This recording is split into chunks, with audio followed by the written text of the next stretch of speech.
Good afternoon, and welcome to the Voice of Wisdom. With over 60 years of experience as an investment banker, entrepreneur, investment analyst, economist, and venture capitalist, Morty Davis is Wall Street and capitalism personified. The over 400 companies for which he has raised more than $3 billion over the years have created a countless number of jobs and exciting new products. Through the Voice of Wisdom, Mr. Davis explores, analyzes, and debates the most topical, political, economic, and social issues facing our world today.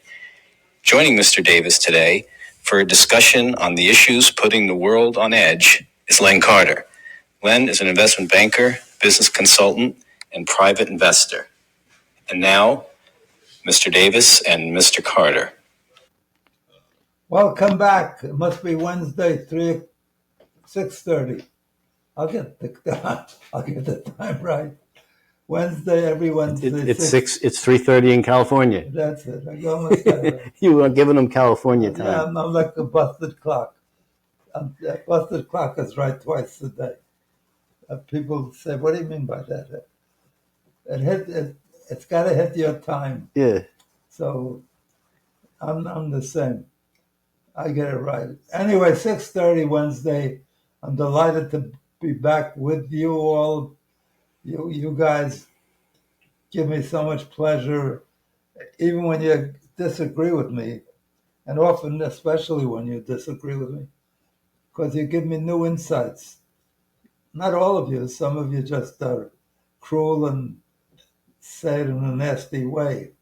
But some of you who disagree with me make good arguments against what I'm advocating or what I believe is right, and it gets me to think about it.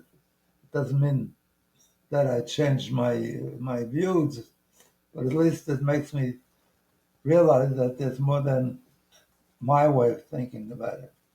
And it's the same reason I love having Len Carter here on every time I can get him to be available, because he disagrees with me, and I really get angry because sometimes I want to punch him in the mouth, because he says diametrically views diametrically opposite of what I'm strongly advocating or strongly resisting. But he's such a genius. I mention it every time he's on. He graduated from Harvard Business School, the top business school in the world, in my view. And I think in the ratings that U.S. News and World Report puts out every year, it's the Harvard Business School, generally number one. Wharton out of University of Pennsylvania is right up there. Stanford is one of the top. University of Chicago, Northwestern. Those are primarily the greatest business schools. But Harvard Business School is, in my view, the best. I graduated at the top of the class, just like Len. I graduated what they call with distinction. With distinction. A lot of people think part of the word distinction has stink in it. So if you don't do well, you graduate with distinction. We were certainly distinctive. What that means, we don't have to say, but we're definitely distinctive. And Len, in addition to that, is an electrical engineer. So when he comes back by to do the program, I have him fix the refrigerator, the electricity. So that's more valuable than all his other education. Then he graduated from Cornell, one of the elite. How many Ivy League schools are there altogether? 7. 7. So one of the Ivy League schools, which are considered the best colleges in the United States. He went to Cornell. He graduated with honors. And then even before he came to Harvard Business School, he got another graduate degree in electrical engineering from one of the greatest American university, Stanford University. So it's a pleasure to have him on. And he's right up to date with all the aggravating events that are going on in the world. That's the news, the aggravating events. Good news is not, as I tell you over and over again, never makes the headlines. It's not compelling enough. It's not, you know, what could you say about somebody gave $50 million to Harvard or so, to MIT or some other school? After you say it once or twice, it has no longevity. If Trump says something for weeks, they're talking about it. It's newsworthy. It's usually putting down some major member of his cabinet or some woman that claims that he molested her, and he denies it and says they just want the publicity to be associated with him. So that makes the news. That's in the news for weeks. So bad news is the news that people want to talk about, discuss. Gossip is more popular than saying, you know, I'm glad to tell you my kid got an A in geography. A lot of people say, what the hell she telling her? She's such a show-off. Who cares what a kid gets? So anyway, so before we get into the news of the current events, which is what we discussed, the war's going on, the validity of this course, of these wars, the killings and of civilians and children and even infants, just the horrible shootings, assault weapons that are used to kill kids in classrooms. I mean, it's so horrific. It's hard to believe that we, as an advanced nation, are willing to tolerate that kind of result and that kind of behavior. So, in response to that, I wrote a book, which is right in front of your camera. Happiness Guaranteed or Your Misery Back. And on the bottom, you don't see the bottom of the cover. It says, how to be happy no matter what. It's 365 days, one page for every day of the year, on ideas how to be happy, how to act to be happy, how to overcome sadness and depression. Every idea that I could think of, plus as much humor I could add, and still keep the book serious. And humor is one of the best ways to create happiness. Smiling and laughing and enjoy humor, providing humor to your colleagues, to your friends. So this book has it all. And I'm so sure if you get this book, you'll love it so much, even though I offer my, not subscribers, but the people that buy this book, I offer them a deal that's so compelling. Nobody's ever taken it up, even though it's so compelling, which convinces me that it's really a good book. And I get calls from leading people throughout the nation, brilliant scholars and heads of Fortune 100 companies praising the book and saying how much it's helped them lift their moods and lead a better life. So the deal I offer that I must tell you about is, as they do on television often, to induce you to buy some supplement, some drug that's going to cure you or make you better. But they tell you if it doesn't work, you could send us back the empty bottle. You could even finish the drugs that are in it. We won't question it. And we'll send you back the amount that you said you paid for it, as long as it's the purchase price, purchase slip. So I not only do that, I not only return your total purchase price, but twice your purchase price. So if you buy it, you're not happy with it, you can keep the book, and if you're smart, it's a good thing to do.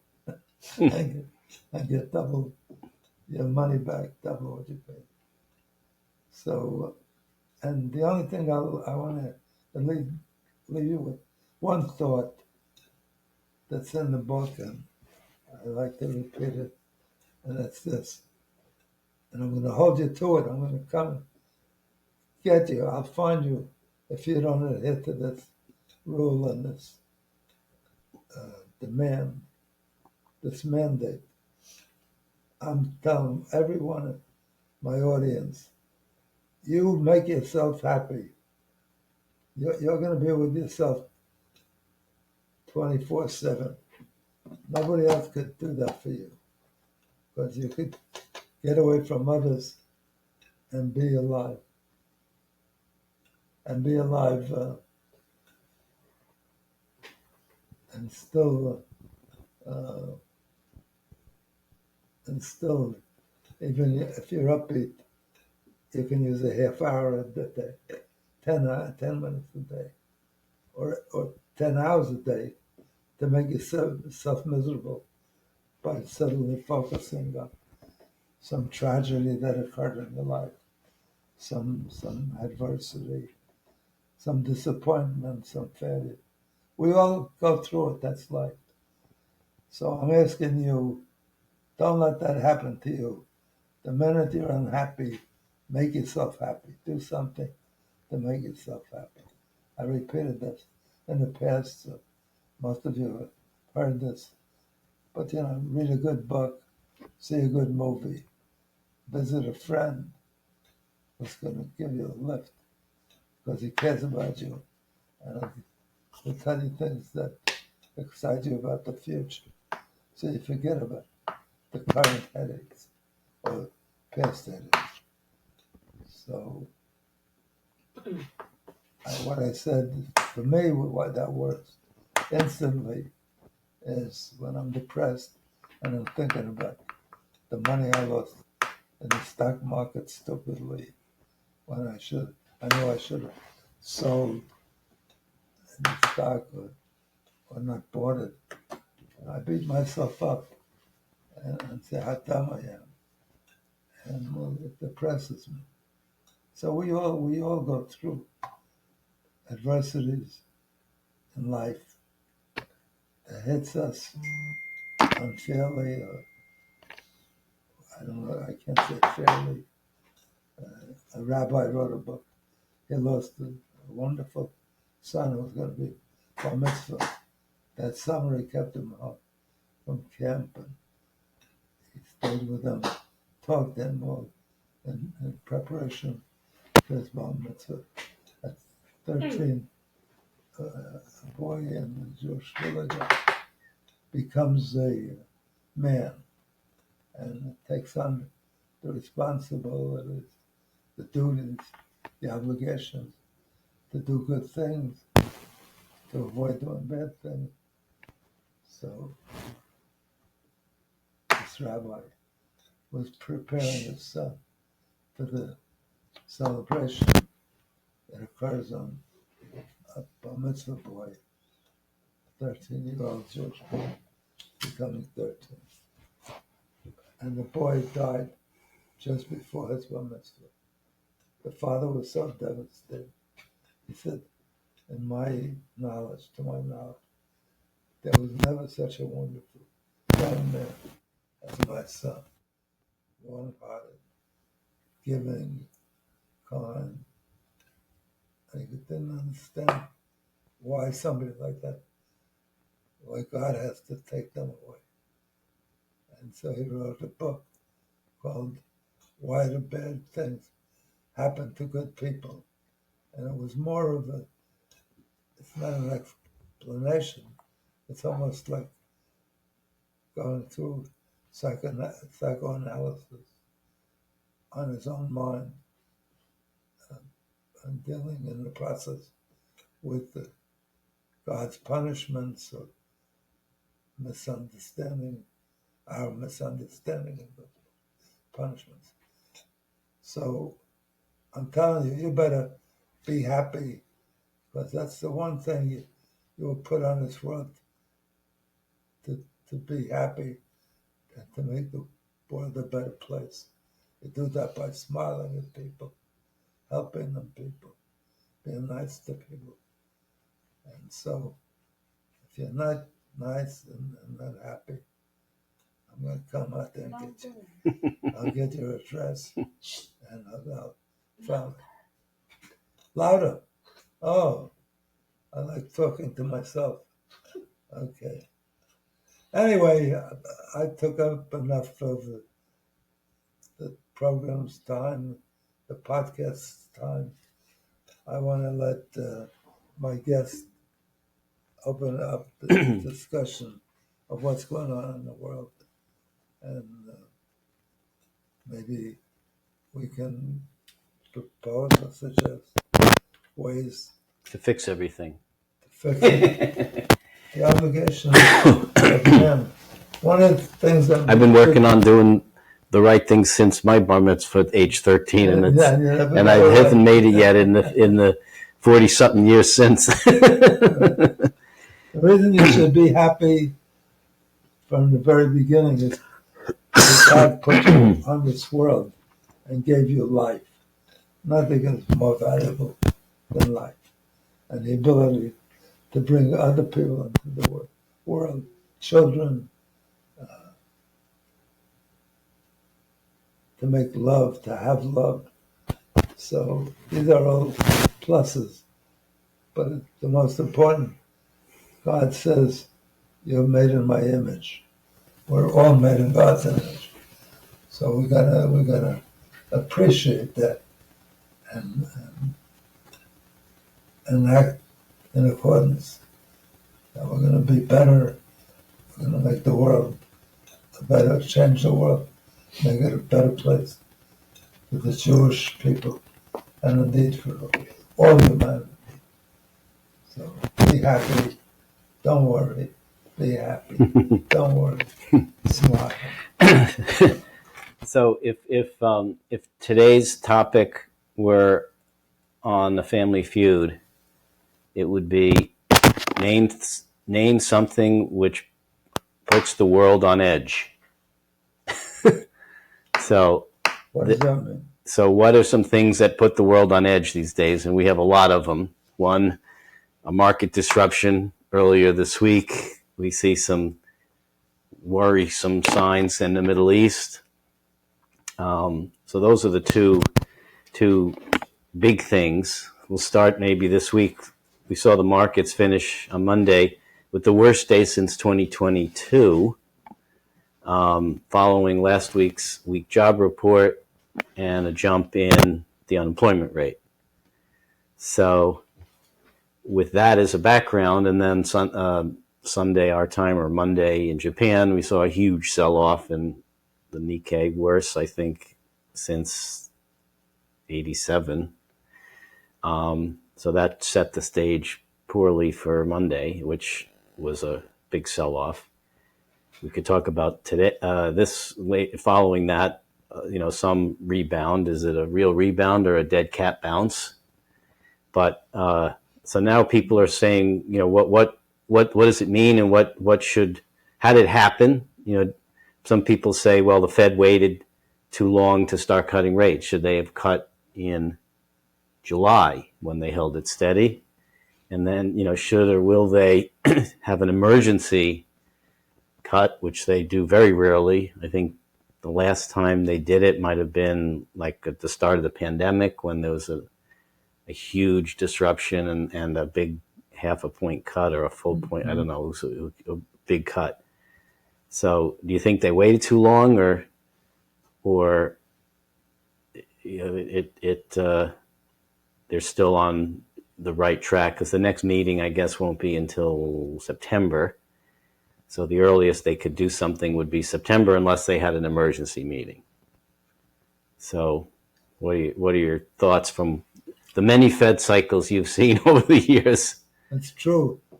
There's a famous book considered the best book ever written on the madness of people. Popular delusions. Where, for example, in Holland, orchids, I think it was orchids. Tulips. I don't know the difference between flowers. Tulips became a currency, and one tulip would sell for as much as a house. If you could turn over a tulip to a homeowner and he liked your tulip, he turned over ownership to your house or to your yacht. Something. It was unbelievable that it got so crazy. And we've had a number of those. The crash of the stock market in 1929 was considered that kind of tragedy, that kind of... the name of the book is Popular Delusions and the Madness of Crowds. And it's really a phenomenal book. Like mine here, the biggest danger of my book is, I think so far, 5 people have gotten hernias trying to carry it around and read it at their leisure.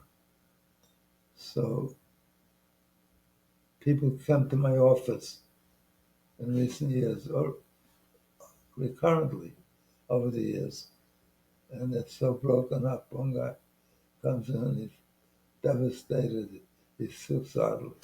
And I said, "What are you so broken up?" "Oh, I lost all my money in the stock market. I can't live." I feel so guilty. I'm depriving my kids of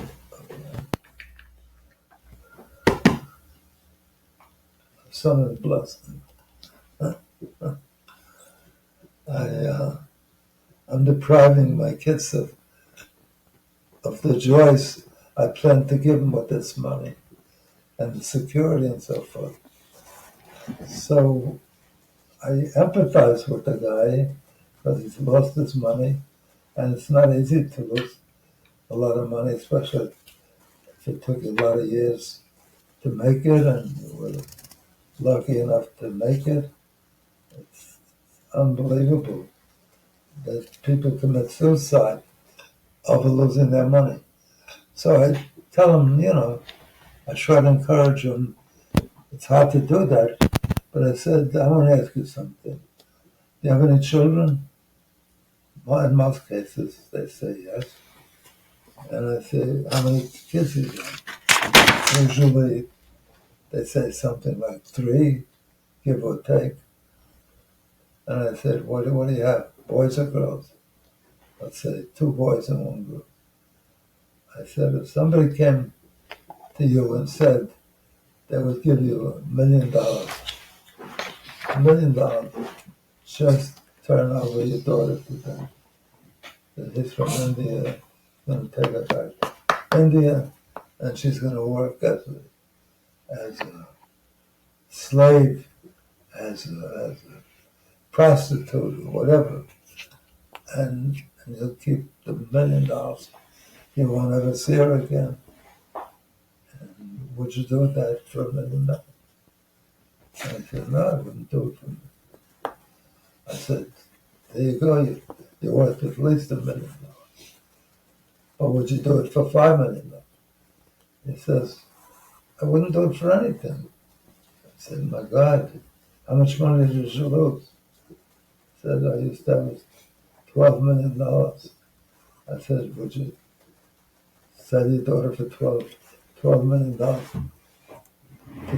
to some part of the world where she's going to be mistreated, a slave,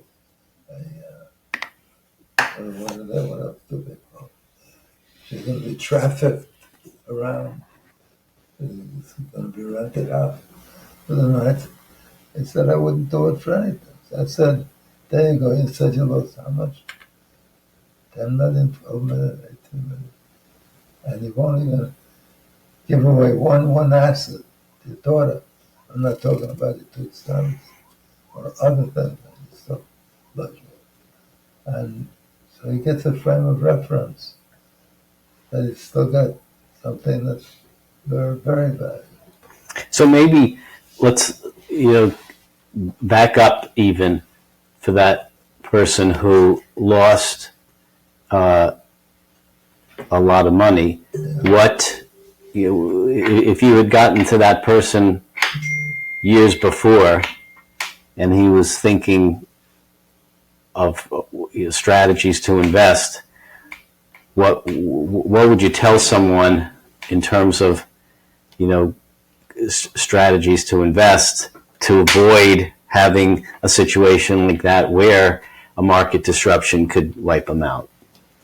Should you always have a certain amount in cash? Should you keep treasury? Should you have bonds? Should you base it on your age? What would you advise that person who is coming to you a little too late, but had maybe the next time around won't, or to save the next person from losing the $12 million? No, that's interesting, that question, because statistics show that most people that trade, not invest in the stock market, but trade the stock market, lose money. So one of the ways you might do better is I wrote an earlier book, which is somewhat autobiographical, called From Hard Knocks to Hot Stocks. And it's more a story of my life, but it also tells you different ways to invest that maybe would guarantee that you come out way ahead, or much better than most people are doing. And to this day, I haven't found a better way, one, to make sure over time you make a lot of money, and that is invest, even if you don't make a lot of money, even if it's only $50 a week or something, and you did it on a regular basis for one of your children, and you say, I'm going to put $50 a week into the stock account for them, and whatever amount of shares that $50 would be, that's what you buy. You try to figure out what's a good stock. You can always find out what's a good stock. Just look at what Warren Buffett. Yeah, Warren Buffett has just sold a bunch of his Apple. But yes, look at what some of the big investors are doing, or look at what your family's buying, or what people are wearing on the street. Yeah, and seeing what the Len read the book, because I always say women can be the best investors because they spend most of the money and they see how the family's money is spent. So when something comes out like the Barbie doll or some other Christmas popular toy, they're the first one to know about it, or some electronic equipment that your kids are using. All the things that your kids are using, the top technological things, like the latest uh, iPhone. You're the first one as a mother. See what your kids are buying. So if you buy that, if you're not, it's the better you need free, and that you don't like what others like, you're going to make a fortune. And so people have gotten into the best winners, the biggest winners, by buying Apple's iPhone, which the kids are buying, or Google, which the kids are using to gather information. You can do anything on the internet. And so, well, what do they call that? Women? Wives give it free. Wives give it free. Yeah. Right? That's one of the few things that you can get free from. The tough part is how do you avoid something getting overdone? Like if you look at Lululemon, that was a popular, and is a popular apparel company that people were enamored with and are enamored with. I think the stock did well, and then fell apart. So I think the tough part is when do you get out, right? Like you buy on the way up, you buy as it keeps going up, but then, when it's off, say 10% on the peak, that's when you got to get out. How about some private investments? You seeing anything interesting these days? I know you like biotech, and you were telling me about a cancer company that you're... As the introduction says, as I introduce this podcast every week, it's announced that I did over 400 startups. When I say I did, I funded over 400 startups, and early stage companies, not ones with big earnings already or even necessarily long established. I did over 400, for which I raised a total of $3 billion plus. And many of them I gave as little as $6 million, and few of them did I give more than $10 million. And a good number of them achieved market caps of over $1 billion. So had you invested in any of those, you would have made enough to retire with good money. So a good place, if you can find them and if you get in, is invest in startups that have promise. If you put Apple early on, if you put in as little as $1,000, it would be worth many billions today. So you can make a lot even with a little money. And so one of the things to buy, even though it goes against the grain, is to buy the new highs. Because the stock itself, its behavior, is telling you a story. If it's going down, it keeps going down, it's telling you that some troubles within the company. They're going to report poor earnings, or their sales are going down, or they have some new competition that's hurting the price that they can sell it for, or they're going to come out with very bad earnings because they're selling their product at such a low price to get rid of the inventory, that they're going to report losses. So the stock tells you the story. And with Apple, it was the reverse. Every time you looked, it was high.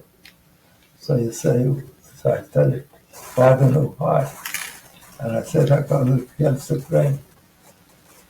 By that I mean, if a stock was 40 and you see it's dropped sharply to 18 or something, you have no problem paying 18 and say it was 40. It gets back to 80. Gets back to what it was. 36, 40, you've made a lot of money. But if you stay with it and pyramid on the upside as it keeps moving up, you only need one stock like that in your lifetime to make a fortune. I think the mistake people make is they often sell their winners to fund their losers, Right. and they should be selling the losers to fund the winners. Right. Absolutely. But it's hard because then there's a saying, you know, when they, you know, in a market crash, sometimes all the stocks get hit, and it's possible that just because something is down doesn't mean that it's not that there's some bad story brewing. You know, in fact, I was watching Kramer the other day, and he said when things go down across the board, kind of the same amount, then it's not, you know, it's not usually an appropriate decline for every stock across that decline. You know, so if you have one that is down, it might be a time to buy more. Just because it's down doesn't mean, you know, it's time to get rid of it. It's in the greater context, but it is difficult because your intuition, your instinct is when things are down, they're cheap. Yeah. I want to buy more. When things are up, it's, you know, I made all this profit. It's time to take a profit. You know, and the saying of pigs, bulls make money, bears make money, and pigs get slaughtered. Yeah. Right. So it's Warren Buffett says when there's a crash in the market and everybody's so down and depressed and so forth, he looks at it as a sale, a fire sale, and a chance to buy right. shares at a fraction of what they were before. Right. But that's a good context because that's in a context where like everything's down. So in that regard, it's like a sale because you're getting the same piece of merchandise for cheaper. But if everything is just, you know, the same and one stock or two stocks that you happen to own are down, that might not be a sale, right? That might be what you're saying, a signal, not a sale. Right. So it's the stock itself, the action of the stock, right? The whether it's rising regularly or falling regularly is telling you most of the time, story. Right? But if in a situation where everyone gets killed, it may not be the same So my story. recommendation, that's why you have to do what you say. My recommendation for the vast majority of people, if they really want to make a lot of money and never have to worry about making decisions, because that's the hardest part, and selling at the wrong time, I'm saying take the same amount of money, whatever money you could set aside, and put it in the stock market. Not one stock, but or an index fund or something that invests in a lot of diversified fund things. Stock. Yeah. Put it into a diversified portfolio, and if you invest in the same amount all the time, you can buy more at the low price of this index fund. Index fund means a fund that invests in shares across the board. And in a lot of ways, the index fund does what you say without you having to do it, because an index fund will kick out losers, because as companies fall down and wither away, they get kicked off the index, and as companies do well, they get brought onto the index. So it's a natural evolution without you having to do it. So it's discipline, because like you say, it's hard for people to jettison their losers, but an index fund does it for you, because they're gone. Yeah, and they'll bring in winners. It avoids the emotional, Yes, which is the major cause of losses. right. When you see the stock going down and you're getting poorer or less wealthy every day, Right. you tend to say, I've had enough and I'm going to sell it. Just when you might be buying it, or should be buying it, perhaps. So I'm saying, if it's automatic from the time your kid's born, by the time he's 20, that kid will have plenty of money to go to college and be in good shape. Okay, so react to this. True or false? This was a post, social media post by you'll know who as soon as I read it. Came out the other day. Trump cash, Kamala crash. Trump cash, Kamala crash. Meaning, who said it? Donald Trump. So he's taking credit for, the good times and blaming the crash on her, or, the current administration, and indirectly his opponent. So, I mean, do you think that there's any logic to his claim that the current administration is responsible for any of the market situation today? I mean, the Fed says it's not political, but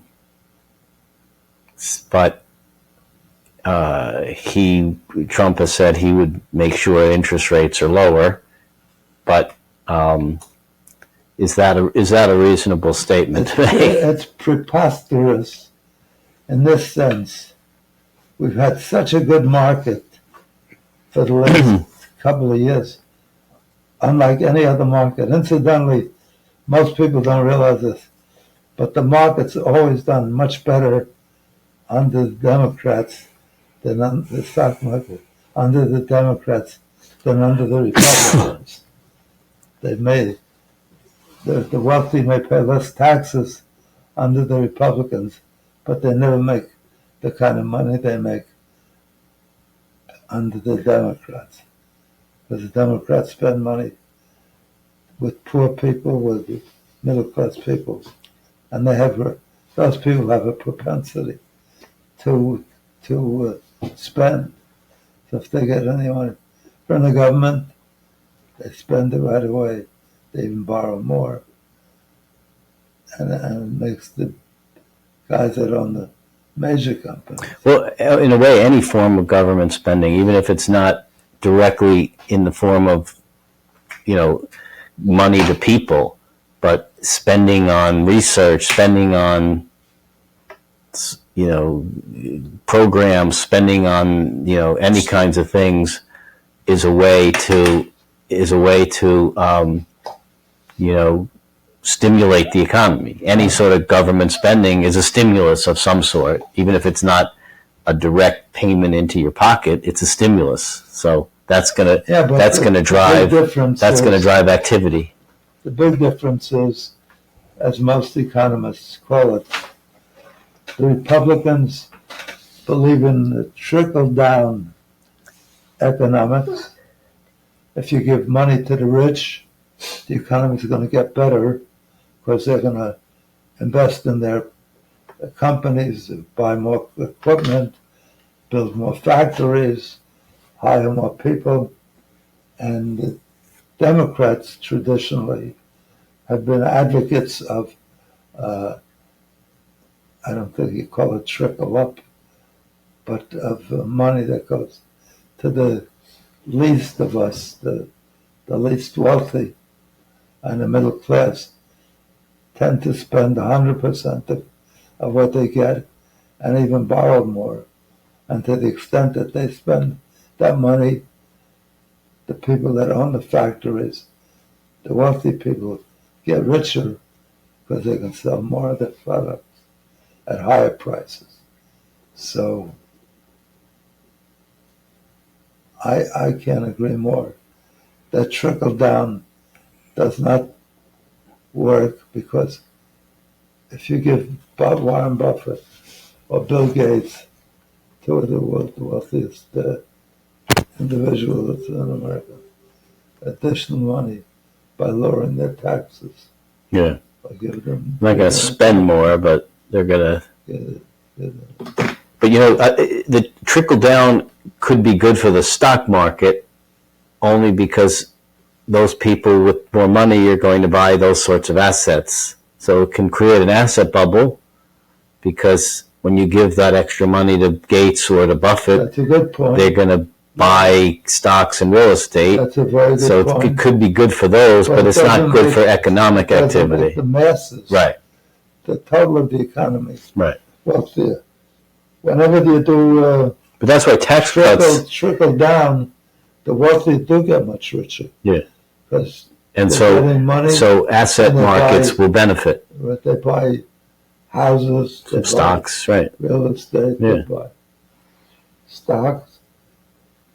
Companies get the extra money instead of paying dividends. Right. They repurchase shares. That's what happened in the Trump tax cut, right? Why did the Trump tax cut cause market rises? Because there was more buying, more money to buy. You're not necessarily giving your employees a raise.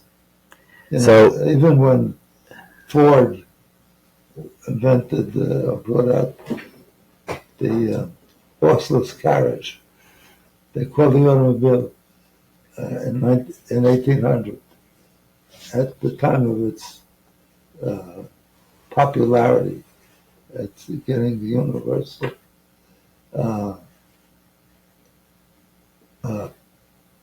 population of buyers, 1800. So they called it a horseless carriage. Why would they call it a horseless carriage? Because since the beginning of mankind, whenever you wanted to move quickly, other than your own feet, which limit your speed and how much you could carry along, you had to have an animal, whether it's a donkey or a horse or some major animal that you tied to the wagon, and they call the wagon the car, the carriage, and you took a whip, or just a light whip. Yep. Gave the horse or the camel and that carriage would carry you, so they called it a horseless carriage. Anyway, he was selling automobiles ever more, because nobody had cars at that time, so it was a big number relative to society. So they raised his employees' salary to an unheard of $5 a day. $5 a day. All the other companies in America went crazy. How could you do that? You're going to wipe us all out of business. We can't do it. And why did you do it?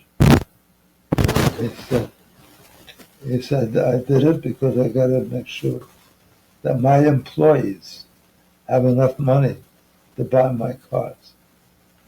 So by giving them $5 a day, they were able to accumulate enough extra funds to buy a car or to save up and buy other things. So it shows you the validity Yep.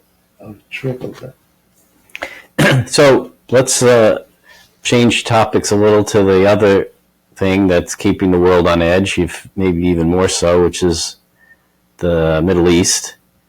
We saw the killing of a top Hamas leader in Tehran last week and a killing of a Hezbollah commander. So Iran has vowed to seek vengeance. What do you think that form will take? How long do you think it'll be before there's a retaliation, and what do you think will be the outcome? Well, that's a hard call to make, because normally I would say Israel is going to win rather quickly, as it has demonstrated it can do in the past.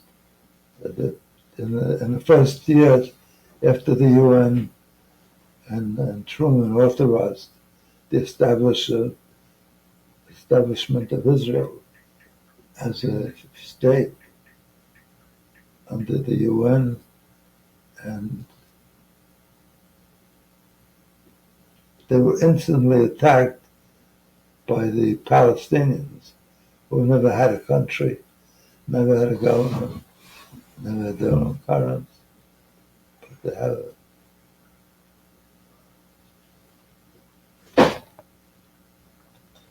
They had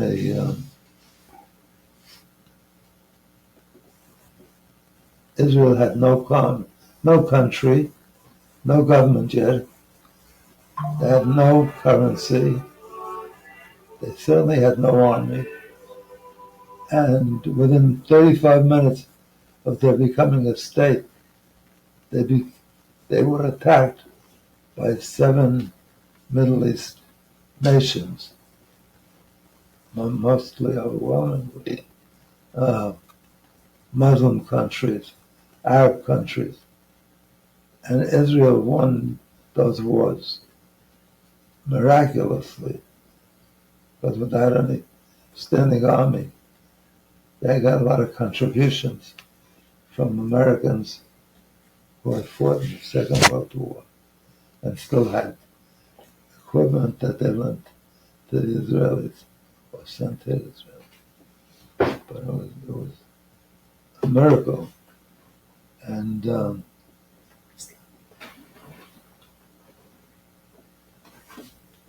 they could win those wars because the wars were out in the open field. They weren't building to building.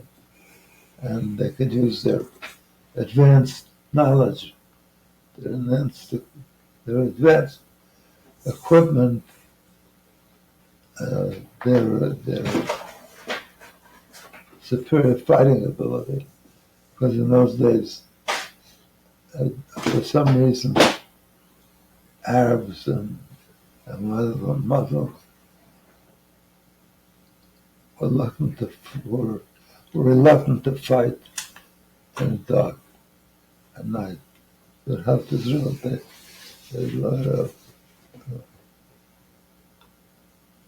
were during the day. So let's we are almost out of time, but let's just one question, which I think is an interesting one, that CNN took a look at this, and they say that nearly half of Hamas's military battalions in northern central Gaza have rebuilt some or all their fighting capabilities, despite the 9 months of Israel's offensive. That's incredible. So, how do you have a victory? Can there be a victory if Hamas just keeps regenerating? Is it even possible to have a victory? Well, clearly, Bibi Netanyahu believes they can, if the world would let them, and the United States would let them fight a war, as all the wars in the past that I know of have been fought, where they're let loose to go attack the enemy the enemy that attacked them on October 7th killed babies and killed wives in front of their husbands, fiancé against their male future husbands or future wives. So you think it's a question of not being allowed to fight in a way that would allow a victory? So in the current situation where you can't fight the way you'd like to fight, this is what happens. You deter, or diminish the enemy a little bit, but then it comes back. Then you diminish it and it comes back. So I guess unless you can really fight in a way that can permit a victory, then maybe you are just in this cycle, and it certainly seems that unless there's a change in the way that Israel is conducting the offensive, that it's just going to keep a diminishment, and then it comes back, and then diminishment, and then it comes back. Unless you can really get rid of the whole thing at one point, it doesn't look like it's... Well, but Israel has certain advantages which were demonstrated during the initial war, where they had no army, no numbers, no generals, no formal way of winning, and they beat 7 countries with armies and so forth. But that was also an army against an army. Here you've got guerrillas, you've got people hiding in tunnels. Israel you've got had people. No army at that time. No, but the enemies were there. No, here they're scattered among civilians, and it is underground. And what Israel had is what they had with relation to the land. When the UN turned over the land, it was a relatively small piece of land. It was neglected. It was maybe 65% desert, and they won. And one of their miraculous deeds was, even though there was a book written about Israel called Startup Nation, worthwhile book about all the startup companies and all the new technologies. So they use their brains and they use their courage. So ultimately, if they rid the other countries their numbers, Israel's been forced to fight this war with one hand to time tied behind his back. So if you don't let them fight him, so they've killed about, it's estimated they've killed about half of the right. And then the other, but as time goes by, that half regrows. They recruit new people. They recruit new militants, and they come back. So it is a difficult situation. Not if you wipe them out. That's right, but that hasn't happened. That's what he says. Right, they need but to they do it. won't let them do it. Well, look, it's the first war ever with the one that attacked, which was Hamas on October 7th, attacked Gaza and the Israelis, and the world is siding with the abuser, and you can't win a war if the people who you expect are going to be on your side, and you need to be on your side, are against you. So Israel is doing, under the circumstances, the best that they can. But they said stay away from attacking Rafah, because that's where all the leaders and all right, so We discussed the world on edge. Now we've got a week to be on edge. We'll return next week Hopefully I'll catch up with some on my more. sleep. With some I've more. been working to write 2 more books, and I've been staying up all night. So if I come through a little weaker and a little tireder and fall asleep on you, please forgive me.